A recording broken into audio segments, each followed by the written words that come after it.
কুষ্টিয়া ৩ আসনের সংসদ সদস্য মুফতি আমির হামজা সিরাজগঞ্জের দুটি মানহানির মামলায় স্থায়ী জামিন পেয়েছেন। রোববার সিরাজগঞ্জ অতিরিক্ত চিফ জুডিশিয়াল ম্যাজিস্ট্রেট আদালতের বিচারক সুমন কর্মকার তার জামিন আবেদন শুনানি শেষে স্থায়ী জামিন মঞ্জুর করেন। আদালত সূত্রে জানা গেছে, এর আগে হাইকোর্ট থেকে আগাম জামিন নিয়ে সিরাজগঞ্জ আদালতে আত্মসমর্পণ করেন আমির হামজা। এরপর দুটি মামলায় জামিন আবেদন করলে শুনানি শেষে আদালত তার আবেদন গ্রহণ করেন। কুষ্টিয়া ৩ আসনের সংসদ সদস্য মুফতি আমির হামজা তিনি সিরাজগঞ্জের চিফ জুডিশিয়াল ম্যাজিস্ট্রেট আদালতে এসেছিলেন জামিন নিতে।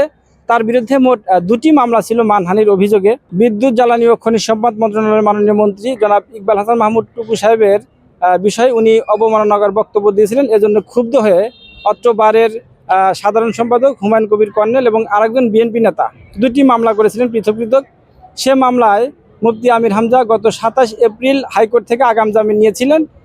সেই আগাম জামিনের পর আজকে তিনি সিরাজগঞ্জের এই জজ আদালতে এসে আত্মসমর্পণ করে জামিন চান। পরবর্তীতে আদালত তার জামিন মঞ্জুর করে। রোববার দুপুর ২:৩০টার দিকে তিনি আদালতে উপস্থিত হন। এ সময় আদালত চত্বরে নেওয়া হয় বাড়তি নিরাপত্তা ব্যবস্থা, মোতায়েন করা হয় অতিরিক্ত পুলিশও। জানা যায়, বিদ্যুৎ, জ্বালানি ও খনিজ সম্পদ মন্ত্রী এবং বিএনপির স্থায়ী কমিটির সদস্য ইকবাল হাসান মাহমুদ টুকুকে নিয়ে কটূক্তির অভিযোগে তার বিরুদ্ধে দুটি মানহানির মামলা দায়ের করা হয়েছিল।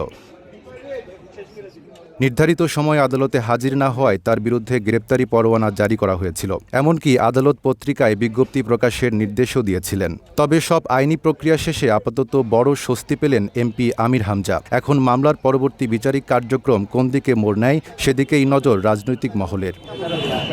Desk report, Dhaka post.